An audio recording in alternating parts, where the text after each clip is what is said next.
Students, तो आज हम देखने जा रहे हैं एंडोमेम्ब्रेन सिस्टम के बारे में। एंडोमेम्ब्रेन सिस्टम के बारे में अगर मुझे आपको बताना हो तो ज़्यादातर बुक्स में इस टॉपिक को मेंशन नहीं किया गया है, बट ये टॉपिक इतना ज़्यादा इम्पॉर्टेंट है कि इससे रिलेटेड क्वेश्चन आपके नीट एग्ज़ाम में ऑलरेडी पूछे जा चुके हैं। यानी कि ये नीट PYQ का टॉपिक है।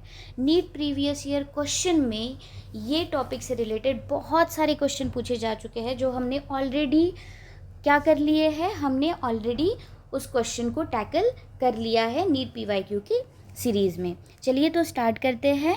एंडोमेम्ब्रेन सिस्टम, मैंने हर बार जब भी मैंने टॉपिक पढ़ाया है तो मैंने आपको एक ही चीज़ बताई है कि बायो पढ़ते टाइम आपको वर्ड्स को तोड़ना आना चाहिए। यानी कि एंडोमेम्ब्रेन सिस्टम क्या होता है। एंडो मतलब क्या, मैं इसको एंडो मतलब ये लिख सकती हूँ कि endo means inner, and membrane का मतलब क्या होता है। मेम्ब्रेन का मतलब होता है कि एक बाउंड्री बनना। ठीक है, क्या बोल सकती हूँ मैं इसको, एक बाउंड्री। एंड सिस्टम मतलब जो कोरिलेटेड फंक्शन शो कर रही हो, that is known as system. तो चलिए अब इसको कंबाइन करते हैं, इनर, बाउंड्री एंड सिस्टम।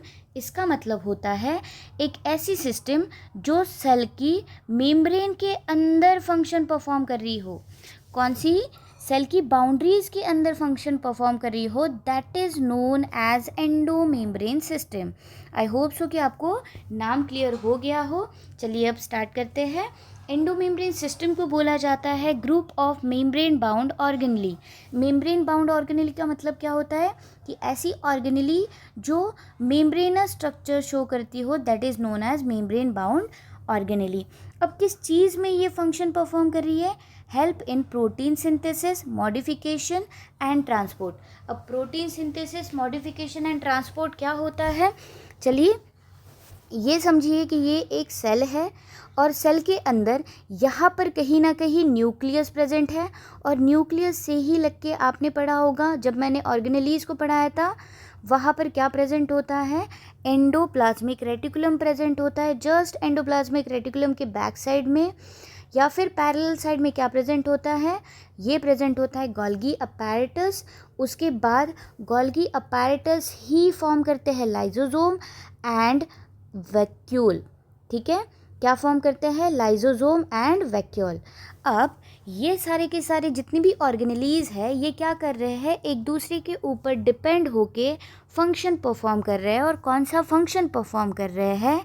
वो फंक्शन परफॉर्म कर रहे हैं protein synthesis, modification and transport का। अब समझिए कि ये जो न्यूक्लियस हमने बनाया था, ये न्यूक्लियस, ओके यहाँ पर मैं समझाती हूँ। ये रहा न्यूक्लियस। न्यूक्लियस से लग के ही कौन सी मेम्ब्रेन होती है, कौन सी ऑर्गेनेली होती है? ये रही आपकी एंडोप्लाज्मिक रेटिकुलम। एंडोप्लाज्मिक रेटिकुलम से ही लग के कौन सी ऑर्गेनेली है? ये रही आपकी गोल्गी अपैरेटस। ठीक है, गोल्गी अपैरेटस ही क्या बनाती है? लाइजोसोम बनाती है, and Golgi apparatus he form करती है वैक्यूल को। चलिए अब ये रहा न्यूक्लियस। तो न्यूक्लियस के पास बहुत सारे राइबोसोम्स होते हैं। यही राइबोसोम न्यूक्लियर पोर के थ्रू कहाँ एंट्री करते हैं? ये न्यूक्लियर पोर के थ्रू कहाँ एंट्री करेंगे? ER के बॉडी के अंदर। अब ER के अंदर अगर एंट्री कर रहे हैं तो आपको ये पता होगा कि राइबोसोम को हम क्या बोलते हैं?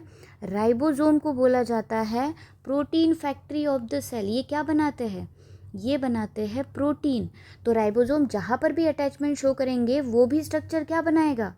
ये बनाएंगे प्रोटीन। अब ER का एक और पार्ट होता है जो कि सिर्फ और सिर्फ ट्यूब्यूलर स्ट्रक्चर शो करता है, ब्रांच ट्यूब्यूलर स्ट्रक्चर शो करता है, ऐसा। इनको बोला जाता है SER। अब ये जो RER है, जिसके ऊपर राइबोसोम का अटैचमेंट है, वो बनाते हैं प्रोटीन, और जिसके ऊपर राइबोसोमल अटैचमेंट नहीं है वो बनाते हैं लिपिड।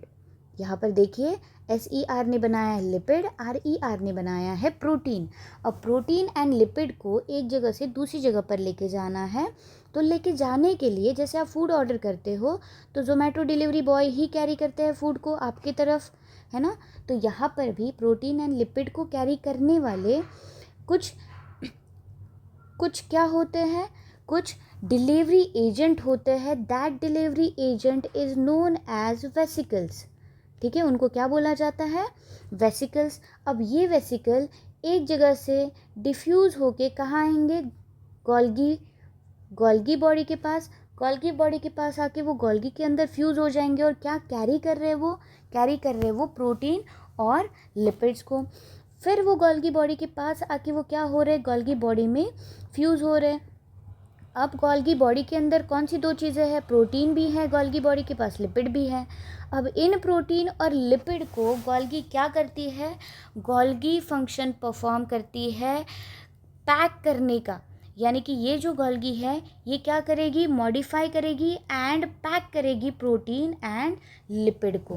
पैक कर लिया, पैक करने के बाद ये गोल्गी बॉडी जो है, ये गोल्गी बॉडी इस प्रोटीन एंड लिपिड को कन्वर्ट कर देती है in the form of glycoprotein and in the form of glycolipid. ठीक है, ग्लाइकोप्रोटीन एंड ग्लाइकोलिपिड के फॉर्म में कन्वर्ट कर देती है। फिर यही glycoprotein and glycolipid cell membrane बनाने के स्ट्रक्चर में फंक्शन परफॉर्म करता है। प्लस यही जब यहाँ से भी वेसिकल बनेंगे, जब यहाँ से भी गोल्गी भी अपने वेसिकल बनाएंगी, तो उसी टाइम पे कुछ वेसिकल ऐसे बनते हैं जिसको हम कहते हैं, क्या कहते हैं, जिसको हम कहते हैं लाइजोजोम। और कुछ वेसिकल कन्वर्ट हो जाते हैं वैक्यूल के स्ट्रक्चर में। अब लाइजोजोम क्या फंक्शन परफॉर्म करता है, ये हाइड्रोलाइटिक एंजाइम को कैरी करता है। यानी कि सेल के अंदर कोई भी वेस्ट मटेरियल हो, कोई ऑर्गेनेली डैमेज हो गई हो, उस ऑर्गेनेली को ये जाके इनगल्फ करता है। और रही बात वैक्यूल की, तो वैक्यूल सबसे ज़्यादा प्लांट सेल में पाया जाता है और प्लांट सेल के अंदर ये एज अ स्टोरेज बैग जैसा फंक्शन परफॉर्म करता है। अब आई होप सो कि आपको इतनी चीज़ें क्लियर हो चुकी हो कि एक न्यूक्लियस होता है, न्यूक्लियस के पास राइबोसोम्स होते हैं, राइबोसोम बाहर निकलते हैं न्यूक्लियर पोर के थ्रू और वो जाके अटैच हो जाते हैं ईआर के ऊपर, और वही ईआर फिर प्रोटीन बना के किसके पास भेजते हैं, गोल्गी के पास। फिर वही प्रोटीन को गोल्गी क्या करता है, पैक करता है। फिर गोल्गी अगेन पैक्ड प्रोटीन को कहाँ पर भेजता है, वो भेजता है सेल मेम्ब्रेन के पास प्लस अदर ऑर्गेनेलीज के पास। यानी कि ये सारी की सारी जितनी भी ऑर्गेनेलीज अभी मैंने यहाँ पर मेंशन की है, वो सारी ऑर्गेनेलीज एक दूसरे के ऊपर टोटली डिपेंड है। जस्ट इमेजिन मैंने यहाँ से न्यूक्लियस राइबोसोम को रिमूव कर दिया, तो क्या विदाउट राइबोसोम ईआर प्रोटीन बना पाएगा, बिल्कुल भी नहीं। विदाउट ईआर क्या गोल्गी के पास वो प्रोटीन पहुंच पाएंगे और गोल्गी मॉडिफिकेशन फंक्शन परफॉर्म कर पाएगा, बिल्कुल भी नहीं।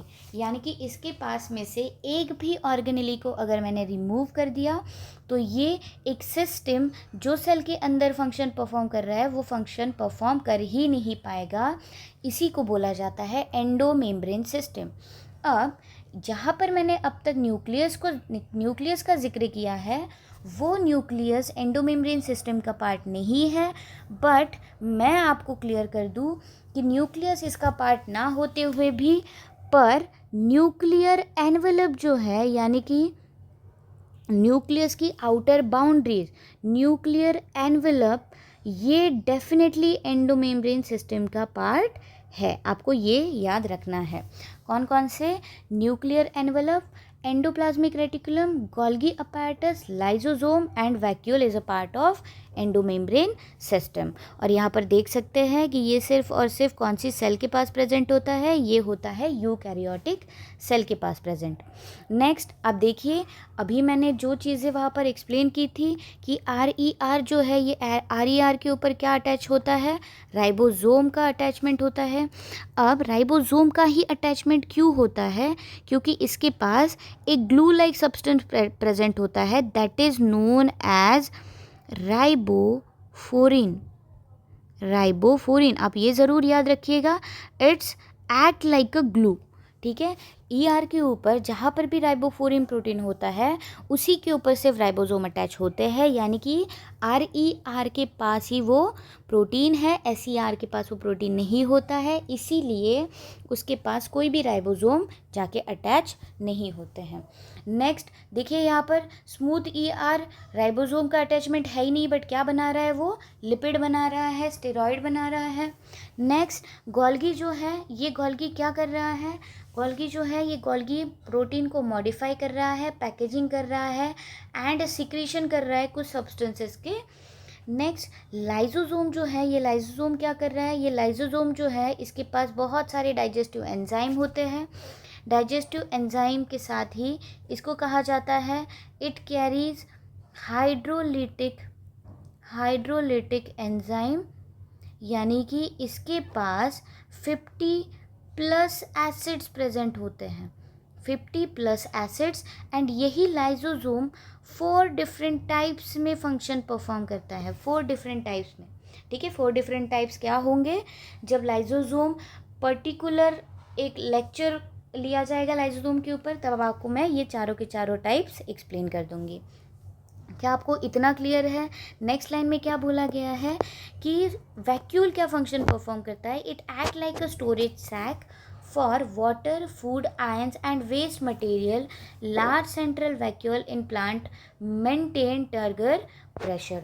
अब ये जो वैक्यूल है, ये वैक्यूल प्लांट सेल के अंदर 90 से लेके 92% तक अवेलेबल होता है, सिर्फ और सिर्फ प्लांट सेल के पास।